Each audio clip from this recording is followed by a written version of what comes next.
DA policy update 2026। सरकारी कर्मचारियों के बीच लंबे समय से एक महत्वपूर्ण और जटिल प्रश्न निरंतर चर्चा में बना हुआ है कि क्या महंगाई भत्ता अर्थात डीए को बेसिक सैलरी में मर्ज किया जाएगा या नहीं। महंगाई भत्ता गणना अपडेट 2026 को लेकर सरकार ने हाल ही में अपनी स्थिति और नीति को स्पष्ट किया है, जिससे केंद्रीय कर्मचारियों और पेंशनभोगियों दोनों को यह समझने में सहायता मिलेगी कि भविष्य में वेतन संरचना में क्या संभावित परिवर्तन हो सकते हैं।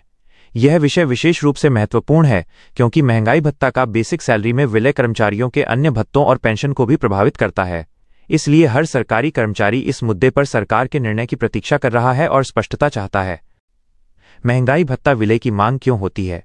महंगाई की दर बढ़ने के साथ साथ महंगाई भत्ता भी निरंतर बढ़ता जाता है, जिससे कर्मचारियों की कुल मासिक सैलरी तो बढ़ती है, लेकिन मूल वेतन अर्थात बेसिक सैलरी वही स्थिर रहती है। विभिन्न कर्मचारी संगठन और यूनियनें ये मांग लगातार करते रहे हैं कि जब महंगाई भत्ता एक निश्चित स्तर या प्रतिशत को पार कर जाए तो उसे बेसिक सैलरी में मर्ज कर दिया जाए। इसका मुख्य कारण यह है कि मकान किराया भत्ता, यात्रा भत्ता और पेंशन जैसे लाभ बेसिक सैलरी के प्रतिशत के आधार पर गणना किए जाते हैं। यदि बेसिक सैलरी बढ़ती है तो ये सभी लाभ भी स्वचालित रूप से बढ़ जाते हैं और कर्मचारियों की समग्र आय में महत्वपूर्ण वृद्धि होती है। वर्ष 2026 में यह मांग पुनः जोरदार तरीके से चर्चा में आई है और कर्मचारी इस पर सरकार से स्पष्टीकरण की अपेक्षा कर रहे हैं। सरकार का स्पष्ट और आधिकारिक रुख। सरकार ने इस महत्वपूर्ण मुद्दे पर बिल्कुल स्पष्ट रूप से कहा है कि महंगाई भत्ता को बेसिक सैलरी में मर्ज करने का फिलहाल कोई भी प्रस्ताव सरकार के पास विचाराधीन नहीं है। मौजूदा वेतन संरचना 7वें वेतन आयोग की सिफारिशों और अनुशंसाओं के अनुसार ही लागू रहेगी और इसमें कोई परिवर्तन नहीं किया जा रहा है।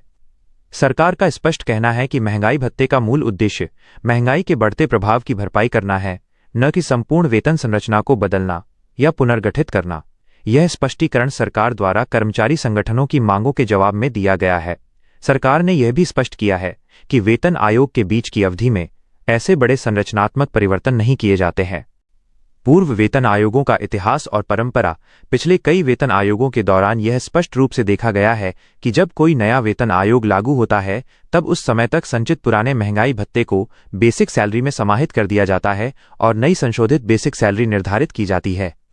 लेकिन दो वेतन आयोगों के बीच की अवधि में महंगाई भत्ता मर्ज करने की कोई परंपरा या मिसाल नहीं रही है। यह एक स्थापित प्रथा है जो दशकों से चली आ रही है और सभी वेतन आयोगों में देखी गई है। इसी ऐतिहासिक आधार और परंपरा पर 2026 में भी सरकार ने अपनी स्थिति को साफ किया है और कर्मचारियों को यथार्थवादी अपेक्षाएं रखने की सलाह दी है। यह ऐतिहासिक पैटर्न समझना कर्मचारियों के लिए महत्वपूर्ण है क्योंकि इससे भविष्य की संभावनाओं का अनुमान लगाया जा सकता है। 7वें वेतन आयोग में विलय प्रावधान का अभाव। 7वें वेतन आयोग की सिफारिशों और अनुशंसाओं में महंगाई भत्ते को समय समय पर नियमित रूप से बढ़ाने की स्पष्ट व्यवस्था दी गई थी, लेकिन इसे बेसिक सैलरी में मर्ज करने का कोई निश्चित नियम या दिशा निर्देश नहीं रखा गया था। सरकार का मानना और तर्क है कि यदि महंगाई भत्ता बेसिक में मर्ज किया जाता है तो वेतन और पेंशन पर अतिरिक्त और भारी वित्तीय बोझ पड़ेगा। यह वित्तीय बोझ मौजूदा बजटीय ढांचे और आर्थिक स्थिति में व्यावहारिक और टिकाऊ नहीं माना जाता है। सरकार को राजकोषीय जिम्मेदारी भी निभानी होती है, इसलिए ऐसे बड़े निर्णय सावधानीपूर्वक और व्यापक आर्थिक विश्लेषण के बाद ही लिए जाते हैं। वित्तीय व्यवहार्यता किसी भी नीतिगत निर्णय का महत्वपूर्ण पहलू होती है। कर्मचारियों की सैलरी और पेंशन पर प्रभाव। महंगाई भत्ता मर्ज न होने का सीधा अर्थ यह है कि सरकारी कर्मचारियों की बेसिक सैलरी वही स्थिर रहेगी जो वर्तमान में है, लेकिन महंगाई की दर के अनुसार महंगाई भत्ता नियमित रूप से बढ़ता रहेगा।